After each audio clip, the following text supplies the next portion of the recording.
I got so much NFL news that I want to just dive right into it, and Let's go. better to dive into it is Ian Rapoport of the NFL Network. And Ian, I kind of let me start with here first, because I know you've been tweeting about some of the protocols upcoming, because we kind of turn our attention now from the free agency beginnings to now the draft. And so the draft now has, I'm seeing some new protocols for vaccinations and how they will handle the COVID and inviting fans out to the draft. Yeah, good to be with you. So the sort of change came this morning, from the NFL, basically regarding updated guidelines from the CDC for people who are fully vaccinated. Obviously fully vaccinated means you've received 2 doses, you have had your post-shot 2-week window, etc. So now what they are saying is a maximum of 10 individuals who are fully vaccinated can be in the draft room, and if all individuals are in the draft room, masks will not be required, physical distancing will be relaxed, and eating and drinking will be permissible. And that means that anyone who has the vaccine is allowed to be in the draft room, and it's going to look like they used to, right? So I think that's, sort of a significant thing, and the NFL has gone a very long way to try to implore people, please get the vaccine. Please get vaccinated. I know a lot of NFL personnel people are, so this is just sort of another push in that direction. And then now when you think about it, Ian, how many guys truly can the NFL, I guess, invite, or who will they try to invite? Obviously, the quarterbacks is always something that people want to see. Those are the eye catchers in terms of being in that green room. But how many players you think overall would probably accept an invitation to go down to the draft? Sounds like it's going to be a handful. So maybe, and I don't know this for sure, but maybe Right. 10, maybe 15. Those players, we'll see. One thing we've learned in COVID is that a week is a long time. So a month or more is a really, really long time. So we don't know what the regulations for vaccination are going to be like then. I mean, it might be possible for players who are there, to be fully vaccinated by that point, and then in which case you're fine. But you are going to get, let's say 10 or so in Cleveland, and then, the other thing you're going to have is something we saw last year during the draft, which is a lot of cameras in houses. So people hanging with family, you're going to see people's homes, you're going to get to see, who the mom is and the dad and the high school coach and the girlfriend or the wife and all the stuff that makes the draft fun. You're going to get to see that in a lot of homes as well. NFL Network's Ian Rapoport joining the Rich Eisen Show. Kirk Morrison here in for Rich. Make sure you follow Ian on Twitter as well, @RapSheet is his Twitter handle. Kind of browsing through Twitter a little bit ago, I saw that the Chicago Bears, they tweeted out a picture of their QB1. And it wasn't Russell Wilson, right? It was Andy Dalton. Ian, I'm trying to figure it out. Like, are they trying to tell us something that we're supposed to wrap our arms around Andy Dalton if you're a Chicago Bears fan, or is this just all a little bit of smoke before we get ready to get to this draft where they draft the quarterback who they think can lead this franchise for the next, 10 to 15 years? Yeah, I mean, I had thought ever since they told Andy Dalton he was quarterback number 1 when they signed him, I had thought this was probably going to be this way. I mean, and them saying QB1 for Andy Dalton does make you think that, it's going to happen. I mean, no one has said to me Russell Wilson is definitely 100% not getting traded. Right. I thought it was unlikely, but no one has said 100%. So, I mean, this is sort of further solidifies it. I mean, the Bears are moving forward with Andy Dalton. Do they take someone in the draft? Possible. They'd have a long way to go. Is sort of the problem, right? Like someone would have to fall for them, or they'd have to make a big trade back up. And it's interesting too because you have a general manager and a coach who are, in a situation where they have to win this year. Would the organization let them go all in to make a big trade up for a quarterback? I don't know. A lot of intrigue with the Bears, but it does seem like they're moving forward with Andy Dalton. It was a lot going on over the last, I would say 3 to 4 weeks in terms of Russell Wilson and the Seattle Seahawks. And would Russell be the QB1 for the Chicago Bears? And now we know that Russell Wilson currently is a member of the Seattle Seahawks.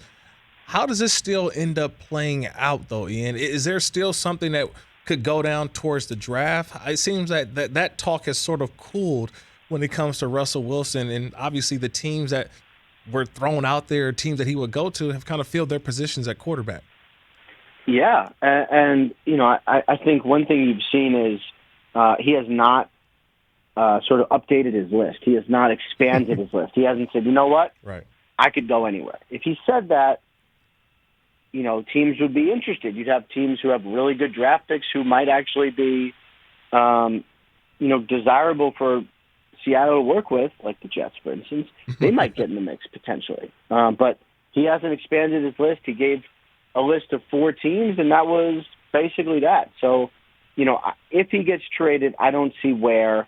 But what I do think this does is kind of put the pressure on Seattle to say, you got to improve things this year. Otherwise, we're probably going to go through this again next offseason. And at that point, that would be for real.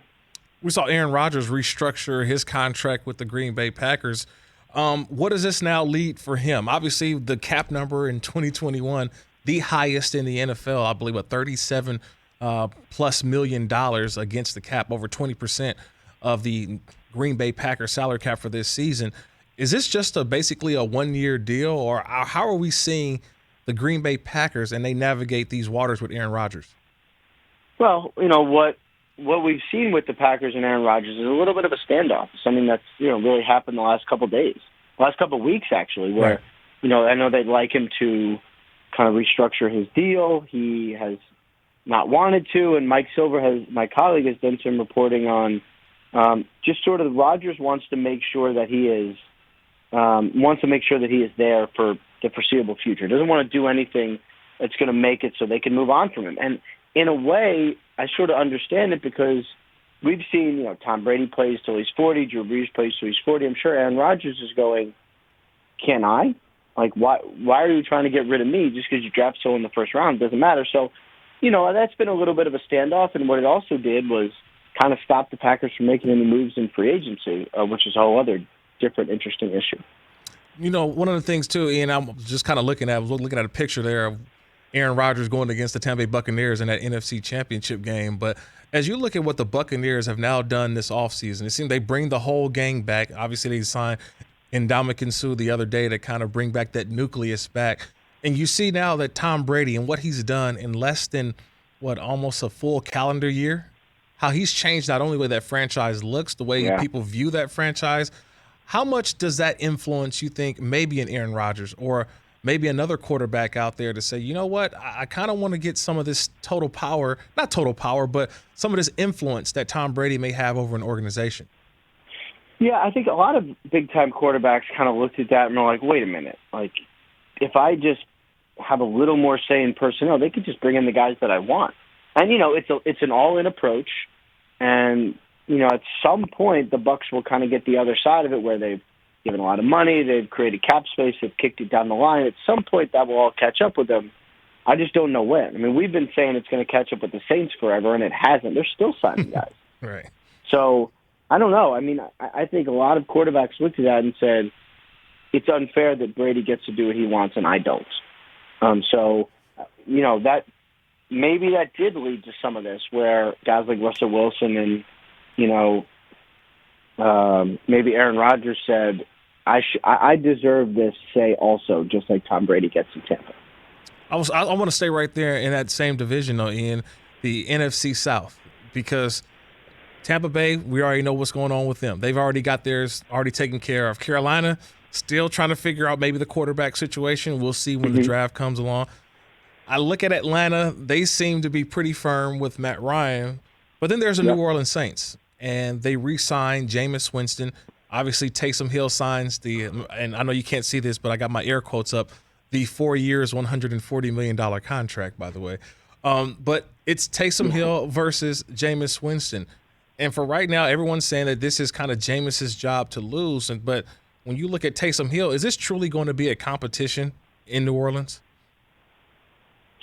Well, first of all, the Taysom Hill contract was fake. That was right. Actually, it was just. That's why I have my air quotes up for you. Yeah. I got you. So, I mean, I think it's going to be a competition, but to me, it feels like Jameis Winston has the leg up there. I mean, he's the guy who I know they liked him a lot last year. They loved how he was in practice. They loved him in the building. He worked hard. He cares about it. The only thing you don't know is when he gets on the field, is he going to limit the interceptions? Is he going to make smarter decisions? And you just can't tell in practice. So I really think, this might be a situation where the preseason games are actually important this year. We're going to have them again, it sounds like. So preseason games might be important where it's going to show the Saints, did Jameis really learn? Is he going to make smart decisions? Is he going to be a sound decision maker? If that's the case, then I think he probably will be the starter. And Sean Payton is such a good coach, such a good offensive schemer. This could be a career resurrection for Jameis. NFL Network's Ian Rapoport, at Rap Sheet on Twitter. So, Ian, I know you're down there in the building you're hearing what's going on down there at the NFL Network. You're hearing these pro days, right? Guys are ripping it up. I see you just posted about the Micah Parsons 4.3 40, that the linebacker from Penn State. Yep. Where could he go in the top 10 if you look at what Devin White did and for the Tampa Bay Buccaneers, how he was a force. But Mac Jones, a quarterback of Alabama, had an impressive day at his pro day for Alabama. Obviously, we saw Trey Lance, a quarterback at North Dakota State. What are you starting to hear now that we're getting a chance to see these players? They're out there performing, they're working out, they're impressing. What's been the buzz so far as we start to get ready for the draft? Well, I think the main thing I hear is the quarterbacks are going to go early. And it's sort of always the case, right? If a quarterback is the 25th best prospect, he probably gets drafted 10th, right? We've seen that. History shows people will trade up for a quarterback, and it's just they start getting antsy, and they say, you know what, I don't care about the pay. I'm just gonna do it. I expect that this year. We could see 4 quarterbacks in the top 10, something like that, which is great news for basically everyone else. Because if you like another player, an offensive tackle or a pass rusher or a corner, a couple top corners, one of those guys gets pushed up. One of those guys could get past the top 10 when in reality he shouldn't be because the quarterbacks all get overdrafted. So I think the quarterbacks are going to go really early, which will be a lot of fun. And then other than that, it'll be everyone jockeying around for kind of who is their favorite, at a position of need or a position of high value. One of the last couple of things for you here, Ian, is I was kind of joking with the guys a little bit earlier. I said, what's going on with Jadeveon Clowney? Remember, it was just a little while ago where he was a franchise player. Obviously, he signs with Seattle and didn't re-sign with them. He signs with Tennessee last season, only plays, 8 games. And now he's sitting out there on the free agent market. Is he still a bargain for a team right now currently, or is he just kind of sitting out hoping to get another big one-year deal possibly? Well, I'm sure it's going to be a one-year deal. What's interesting about Clowney is he turned down 3 years, $57 million from the Browns last year. Wow. Obviously probably should have taken that in hindsight, of course. But what he wanted to do is not limit his earning value. He wanted to make sure that he could go out, have a great year last year, and then cash in this year. Did not happen, of course. So it's probably going to end up being a one-year deal with the Browns at a lot cheaper. And I know that they really wanted to just sit down with him, get to know him, talk to him, see what makes him tick in a way that they just were not able to do that last year because it just didn't lend itself to that situation, right? So they got him in the building, they talked to him, sounds like it went well. Nothing is imminent, but I know they liked what they heard, and we'll see if the two sides can get together and make a deal. Hey, Ian, always, man, I appreciate the time. I know you got a lot going on, man, but appreciate you sharing a couple of minutes with us today. All right, always a pleasure, man. Take care. I appreciate it. That's the NFL Network's Ian Rapoport at Rap Sheet on Twitter is his Twitter handle. Hey, you watched all the way to the end. Thanks for that. Watch more right here.